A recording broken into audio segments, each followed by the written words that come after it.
Over the next few days, I'm going to be dropping a series of videos helping you guys level up your defense. Today's video is going to be about user pressing. I'll admit this is something that I wasn't doing enough of in the past, but I have been doing a lot more recently, and it has been lending itself to getting me lockdown coverage and leading to more coverage sacks on the quarterback. So without further ado, let's jump right in. Hey, real quick, if you are really looking to win more games and just have more fun playing College Football 25, then check out the links in the description. I have links out to my premium videos. You'll find videos such as guaranteed picks if you want to learn how to get multiple interceptions per game. If you're having issues with your defense, you can get the defense that actually works, how to stop getting dotted up online. And then there's one play touchdown setups, which is definitely my most popular and maybe my most game-changing video. If you want to learn how to get one play touchdowns against a whole lot of different coverages in the game, that's what that video will teach you. And then you can see some of the other videos that I have that are out there. So if you are really looking to level up, go ahead, check out those links down below. I'll have it pinned as the top comment as well. Now let's get back to the video. All right, so before we jump into the gameplay footage, let's take a look at the defensive coverage controls. There's two ways that you could do this. You can press X plus the left stick, a direction on that, and that's going to create a press at the line of scrimmage. That's not actually what I do. I just use L1 where it says defensive assist. And what that does is it allows the DB to play physical coverage on the wide receiver. They put their hands on them and they sort of hip check them and just ride the route for a second or two.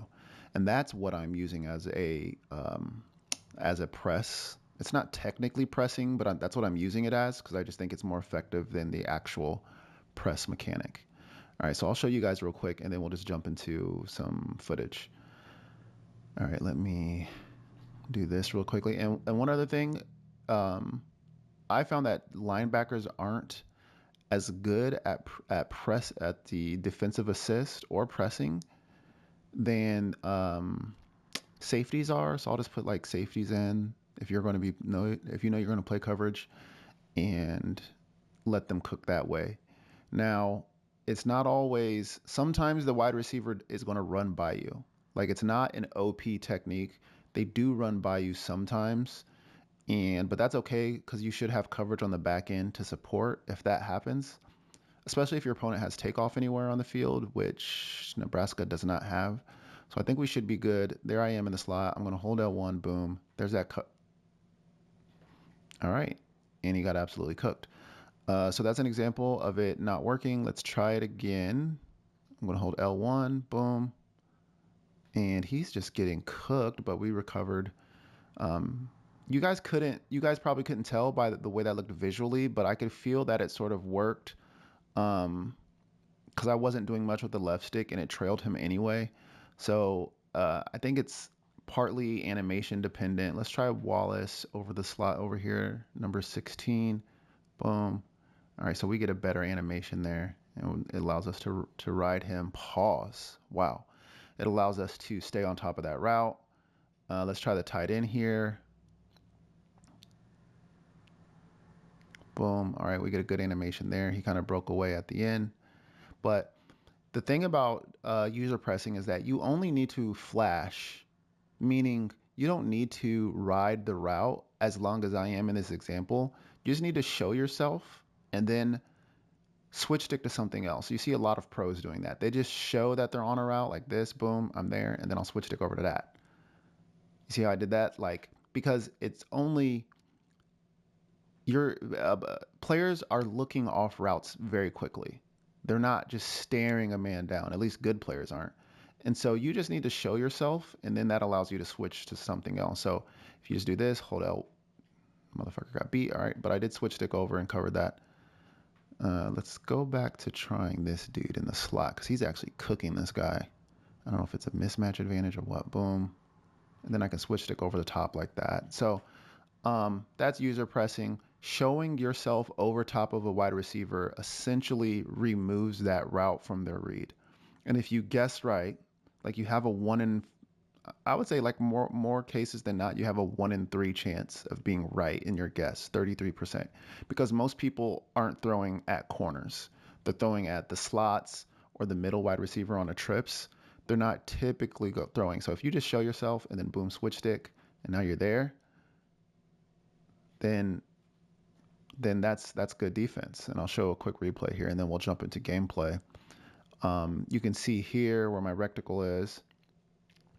Boom, I show myself on the route. That's all you need to do. And then if that was their read, they're already looking it off. They're like, oh shit, that's covered by the user. I need to go elsewhere. Bam, when the reticle leaves, I've switched it over to here, and now I'm on this tight end across the field. That's all you need to do. All right, now let's jump into the gameplay footage. All right, so I got some gameplay footage pulled up here. Let's go through it. So I am in, looks like I'm in cover 4 drop. And this is a, this is sort of like a base defense that I come out in. If I don't know what else to call, I'll just call cover 4 drop. And so you can see my user right over here on the right side of the screen. And okay, this is coming back to me now. I remember this. This is a good rep. So I'm going to take away essentially just this entire side of the field thanks to a user press. So boom, you get the user press. I see this guy cutting across down here. I'm going to peel. I'm going to take that. Right, so that's one route taken away. Second read taken away. I see this corner breaking open. Boom, peel off. That's 3 route. He ends up having to pass to the other side of the field because I have that entire side of the field locked down, and it's into double coverage, and it leads to a swat. So let me let it play out here. You can see I take away 3, 1, 2, 3. He just has to pass it somewhere else because the rush is going to get home soon, and it ends up being incomplete. So that's a crazy rep. Let me, turn down the audio. Okay, so this is in my Dynasty League, and it looks like I'm in mid blitz. I've been mid blitzing a lot more lately, but especially against empty. If you guys aren't mid blitzing against empty, you should. What I'm doing is this is a sidebar, but when I mid blitz empty, I put him in a deep third, I'll put him in a deep third, or in a middle third, and then I'll put him in an outside third, and then I'll get a free rusher. Anyway, let me get to the point. So against mid blitz, what I'm doing is I run up, and I user press him. In mid blitz, when you're mid blitzing someone, you know that they have to get the ball out fast. And so they usually only have one read. Honestly, you only have time for one read. And it's usually someone on the inside. It's usually not someone on the boundary because those are just harder to complete. It could be someone on the trip side, but it's usually someone in the slot. And so what I'm going to do here is, can I slow motion this? Yeah. So I'm going to just user press the slot here, and it forces him to hold on to the ball. You can see we get a free pass rusher because it is mid blitz, and nothing's, well, looks like he has this open over here. But here's the deal. If this was your read, if your read was over here, then it's gone. It's taken away. You have no time to really scan the field. You're looking at the pass rush at this point. And I don't know why it's not playing. And boom. Wow.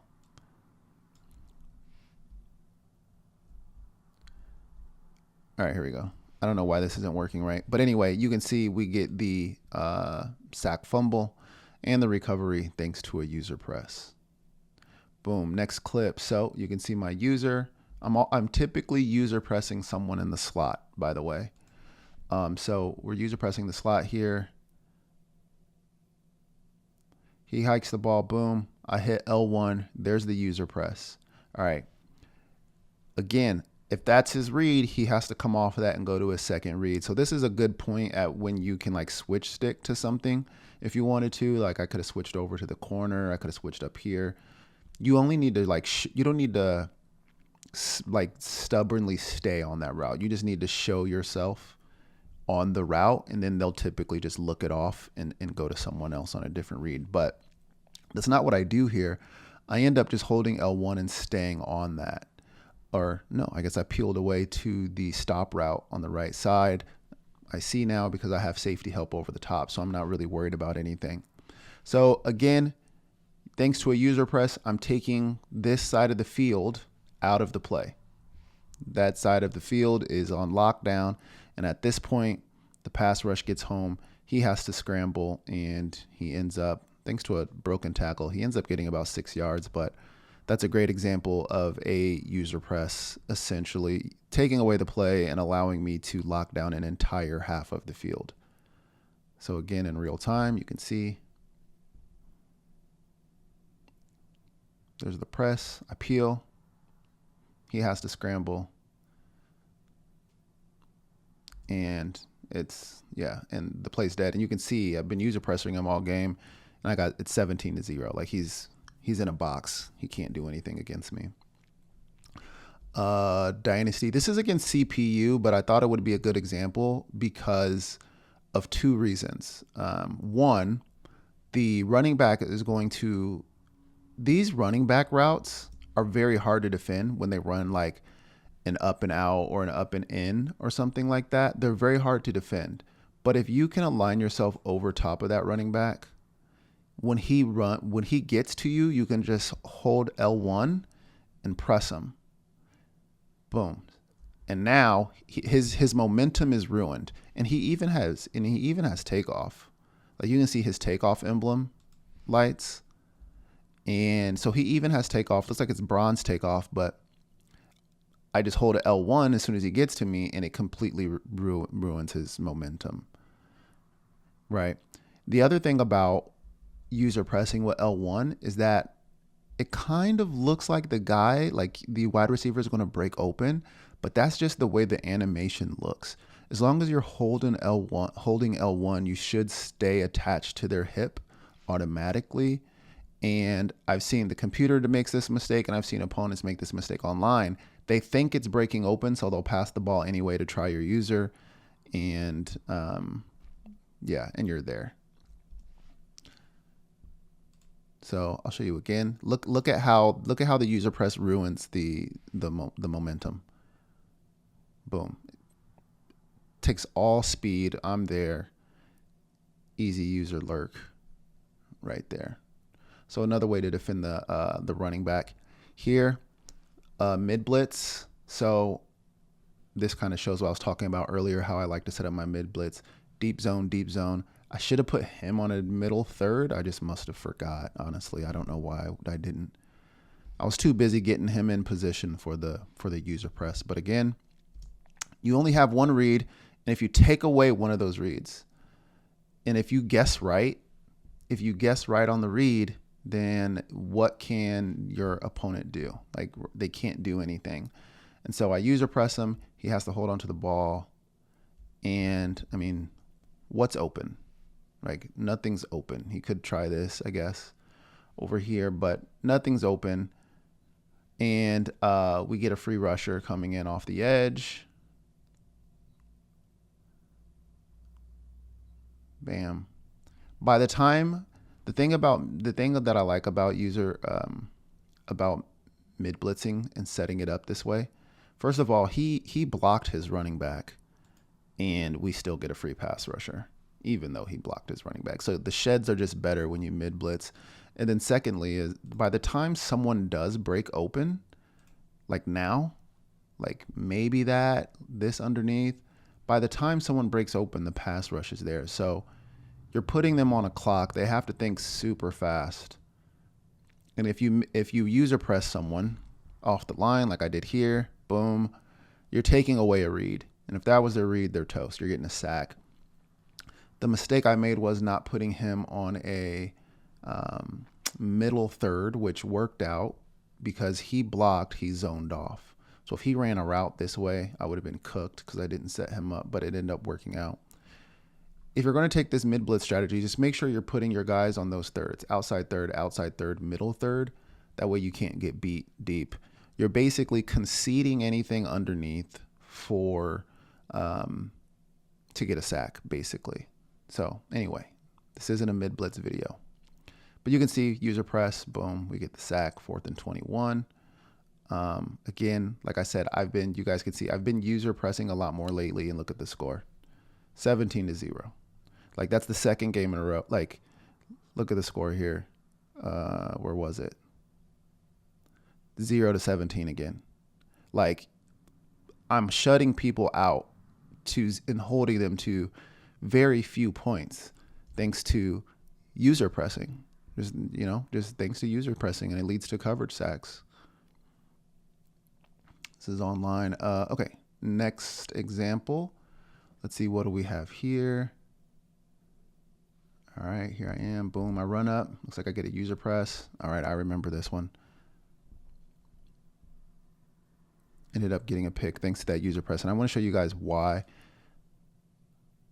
Because, okay, so that was, all right, so I run up, I press L1, we get the user press. And I hold it for a while because I'm wanting to attach myself to his hip. That was his read. And I know it's his read because he hit this route earlier. But secondly, I took away the read and he panicked.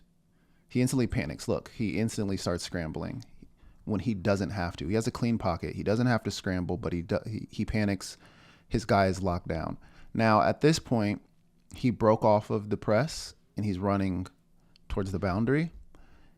And let's move forward here. All right, so he runs towards the boundary. I basically peel off. I'm just like, whatever. And he ends up throwing the pass anyway. That was his original read. And he eventually got to it, but at this point, the timing is off.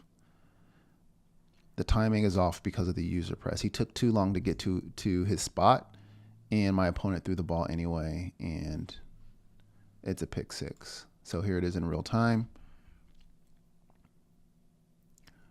Boom. He's like, oh shit, it's not there. I'm going to scramble. And then he finally decides to throw it, but timing is it's messed up. So it's not there.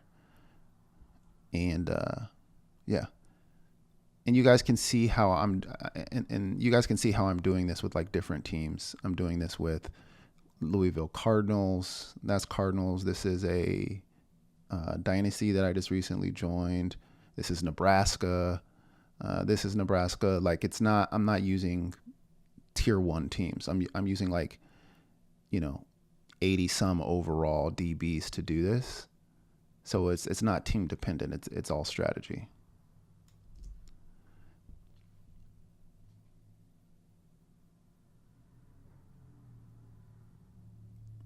All right, last example. This is one of my dynasties.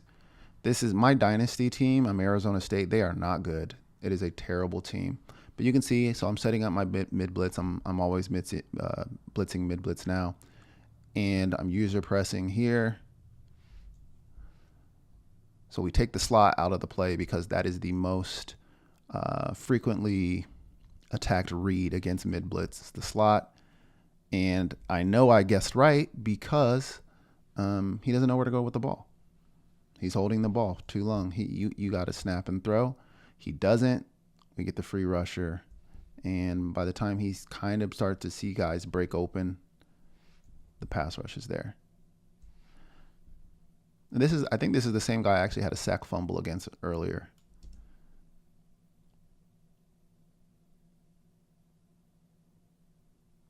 All right, you can see, boom, it's a wrap. All right, so that's it, guys. That is user pressing. If you're not user pressing, definitely add it to your game plan. You're going to see good results. All right. Hopefully you guys had a lot of fun watching this video. I had a lot of fun making it. I'll see you in the next one.